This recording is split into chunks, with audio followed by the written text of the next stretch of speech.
Hello, my name is Stephen Denman. My organisation is Shining Guidance. My website is shiningguidance.com. I'm going to talk to you today about the subject of demons. It's a subject that fascinates me, and I do believe it has tremendous relevance to the modern world, and it has tremendous relevance to Western science. Although in this day and age, in the 21st century, nobody wants to talk about the subject of demons and the astral plane and what's going on beyond linear space time, and how demonic entities, the demons of the ancient world, the demons of the archaic world, actually still have tremendous psychological and emotional influence over vulnerable human beings on planet Earth. It is a subject that is very prevalent in this age. It is very known, it is very, very widespread, and it is very problematic for many human beings in many communities across planet Earth. And so I think it's important to look into the four categories of demonic harassment to begin with. And these four categories are as follows: it's demonic temptation, demonic infestation, demonic oppression, and demonic possession. Now, demonic temptation will be anything from pornographic material, so porn movies, all the different sexual deviances and perversity that goes on with that, all the metrosexual non-committal practices between sort of fake couples on cameras in the American pornographic industry, the European pornographic industry, and so forth. And what we're looking at other areas would also include sort of gluttony, so being somebody that likes eating far too much junk food, sweets, chocolate, biscuits, cakes, ice cream, all that kind of stuff. And another area would be, say, gambling, could be alcoholism, it could be fornication, committing adultery, coveting thy neighbour's possessions, coveting your neighbour's wife or girlfriend, and so forth. They're just a few examples. Then we would come on to demonic infestation, which is a little bit more serious and a bit more sinister. So that would be your kind of sort of a movement of objects by themselves, objects levitating, such as furniture and cutlery, pictures suddenly falling off the walls in a living room or a bedroom in a house. It could be the flickering of light bulbs. It could be a television turning on by itself. It could be taps being turned on and off without anybody actually being there by an invisible force, which is a demonic entity from the lower astral, which is also known as the Infernal Regions. So then we would come on to the last two categories, which I suppose the intensification really begins at this point. So demonic oppression would be very powerful and consistent intrapsychic attacks using a form of negatively based inverse psychical and telepathic intrusion into the thoughts, the minds of vulnerable human beings, specifically those I would say that have suffered from sexual abuse in childhood and their teenage years, suffered from alcoholism, still suffering from alcoholism and drug abuse, and they are in a vulnerable state. They have possibly diminished potency in their auric fields or their auras. They are feeling very traumatized, carry huge amounts of mental health problems, maybe suffering from clinical depression, major depressive disorder, whatever other types of mental disorders that are out there. They could be suffering from any number of those. And so they're vulnerable. Their frequencies, their vibrations, and their energetics are in a weakened state.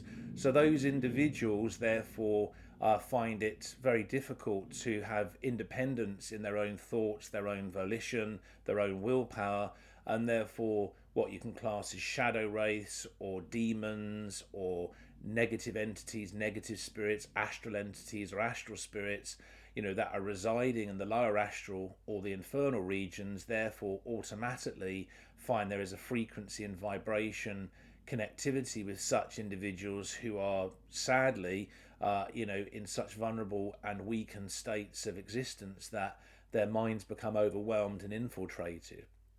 So that's demonic oppression. And then we go on to demonic possession, which is the most extreme version of demonic harassment. And this is where the actual demon or the negative entity, the astral entity, has managed to attach itself to the root light vortex and the crown vortex of the individual, which is at the base of their aura and at the top of their aura, and is literally subsumed them into its own frequencies, vibrations, and energetics, and literally taken over their aura to the point that it eventually causes major physiological changes, facial and bodily contortions, and all other forms of extremity, strange and bizarre and eerie changes in the intonation patterns of their voice, the loudness of their voices, and the vulgarities, that's the foul language that they start using, and the psychological attacks that the demonically possessed individual then perpetrates against family and friends. Could be an attack against the local Catholic priest who's trained as an exorcist, who is trying to carry out a properly prepared exorcism of such an individual. So they're the four categories of demonic harassment. And then we come on to looking then at the actual definition of what the word meaning is for the title of the negative entity or astral entity of that which is being a demon.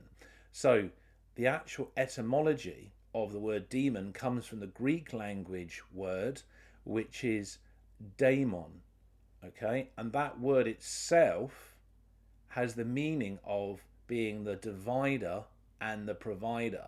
So if you then look at what a demon is, it is the divider of human consciousness and is providing the inverted and the highly negatively centered alternative to the divine love of the eternal mentality of the universal creator. And so when we look at that, and then look at in the modern age, when we look at psychiatric studies, analytical psychology, counselling studies of severe mental health issues, which, you know, mental health in itself has become literally a massively widespread problem in Western societies, in the Western world, over the past 50 to 60 years. And the idea of demonic harassment being, you know, demonic temptation, demonic infestation, demonic oppression, and demonic possession is something that's just literally forgotten about by Western science, and academia doesn't want to know about it. It's classed as medieval quackery, it's classed as nonsense, and it's classed as irrelevant, which is the exact opposite to the truth. It's highly relevant as it is now, as it was many thousands of years ago, you know, going back well over, say, 7,000 years ago. You know, when the arising of the Sumerian civilization took place, and then from there came the civilizations of Akkad and the civilization of Babylon and Assyria in the Middle East and the Arabian Peninsula. And then you can see also how the subject of demonic harassment, specifically actually the category of demonic possession, was very prevalent and well known in classical Greece. It was very well known in Anatolia, which is where the Islamic Republic of Turkey is located today. And then you take a look at the Roman Empire and the Italian Peninsula, and how that spread through Western Europe and Eastern Europe and into the Middle East and parts of the Caucasus region and Central Asia, how the knowledge of demonic possession was very well known. And, you know, the various demons were given different names and titles, had different functions, specific characteristics that negatively affected human beings in very nasty ways. So the subject of demonology is actually very closely connected in many ways to the subject of psychiatric studies and analytical psychology and behavioral psychology and so forth. Because if you think, if the actual etymology of the word demon from the Greek word daemon is divider and provider, and then you think of schizophrenia, paranoid schizophrenia, and schizophrenia is from the etymology of, again, two Greek words, schizos meaning split or divide, and genos meaning birth or creating. So a split is created, the divide is created. Again, we have the connotation and the connection to the actual word meaning of demon or daemon. So again, that's not even discussed, but that's a very interesting archaic connection between both literally demonic harassment taken to the extreme of demonic possession and serious psychiatric and mental health disorders in the Western world in the modern age, that that scientists and academia don't touch. They're not interested. It's just all, it just needs to be medicated, and very egocentric, egocentric, logical thinking based solutions should be provided. Let's not look at the fact that it may actually be an individual that is suffering from either demonic oppression or demonic possession, the extremist kind of form of demonic harassment. So the subjects of demons and how they negatively affect human beings are extremely important. And it's also very interesting to note when you look at, for example, the English ceremonial magician and occultist Aleister Crowley, how he was so utterly fixated on human sexual energetics.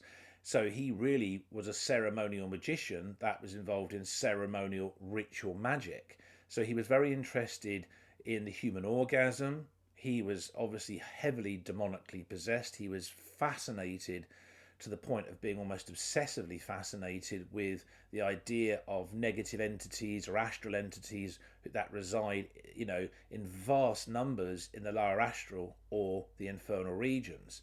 So you've got to ask, is there a direct connection between, demonic temptation, demonic infestation, demonic oppression, and demonic possession, and deviation and perversity in human sexual energetics, and therefore human sexuality? And we take a look at the modern age now, we can see there's so much perversity and there is so much demonic temptation. We'll just look at, as I mentioned earlier on in this presentation, pornography, people that are addicted to online perverse sexual practices on the internet and so forth. So we're looking at a very serious problem that's becoming increasingly more serious, more intensive, and more widespread across planet Earth, literally on a day by day, week by week, month by month, and year by year basis, and has been so for probably the last 30 to maybe 40 years.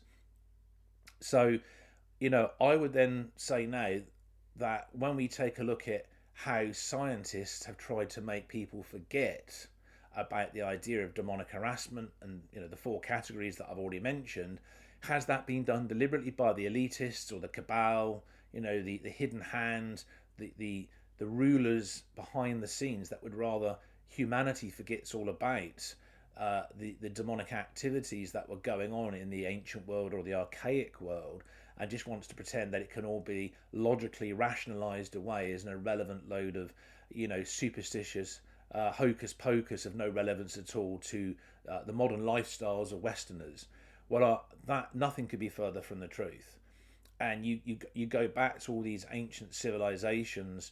As I mentioned, you go back to the time of ancient Sumer, the time of ancient Akkad, and Babylon and Assyria in the Middle East and the Arabian Peninsula, the time of classical Greece, the time of the Roman Empire and the Italian Peninsula, and how it dominated and ruled over Western Europe, Eastern Europe, and parts of the Middle East, the Caucasus region and Central Asia, and how demonic harassment taken to the extreme of demonic possession was so extremely widespread and was written about in chronicles and textbooks and manuscripts by vast numbers of academics in all of those different civilizations. There is a lot of credible evidence. In fact, there is vast amounts of credible evidence proving that demonic oppression and demonic possession especially was a very prevalent and widespread problem in the communities and the townships and the cityscapes of all of these civilizations for many, many centuries, and probably was one of the reasons why there was so much warfare and conflict going on and so much upheaval in those civilizations. But again, that's perhaps subject matter to talk about, in another presentation. So we know that demonic possession especially has been recorded in history as a main problem, but the four stages in demonic harassment really are a progress towards the ultimate goal for the demon, or shall we say the negative entity or the astral entity that's residing beyond linear space-time in the lower astral or the infernal region, that is desperately wanting to seek out very vulnerable human beings, males and females of any race or culture or religion that it can latch onto, that it can infiltrate, because literally any human being that has a soul personality, and yes, there are many millions of human beings, in my opinion anyway, who do not have a soul personality, but there are billions of human beings that do have a soul personality. And those individuals are the divine children of the eternal mentality of the universal creator. And when we look at the greatest human being, the first human being who still invites us to be human beings, and that is the Lord Jesus Christ, whose real name was Yeshua ben Yosef, and his ministry on planet Earth, he was constantly driving out demons from individuals in ancient Judea, where Israel is today, in the Levant of Western Asia. And, we have to remember that Judea, as it was called then, was under Roman occupation. And so, there was a lot of knowledge and awareness and knowledge being shared throughout the Roman Empire of, demonic oppression and demonic possession going on in that part of Western Asia, I suppose, on the fringes of the Middle East, and also how that was interrelated to demonic oppression and demonic possession going on in Western Europe and Eastern Europe and so forth. So we know this has been a long-standing problem that's gone on for aeons of time. And suddenly, after the Second World War ended, in 1945, Western science went on this rationalization procedure to completely eradicate all these ideas that demonic oppression and demonic possession were in any way real, and that it could all be just rationalized away as psychiatric disorders, and therefore severe mental health issues that needed to be heavily medicated, and the individuals needed to be locked up in mental institutes and be studied there for many decades, and and observed and monitored by academia.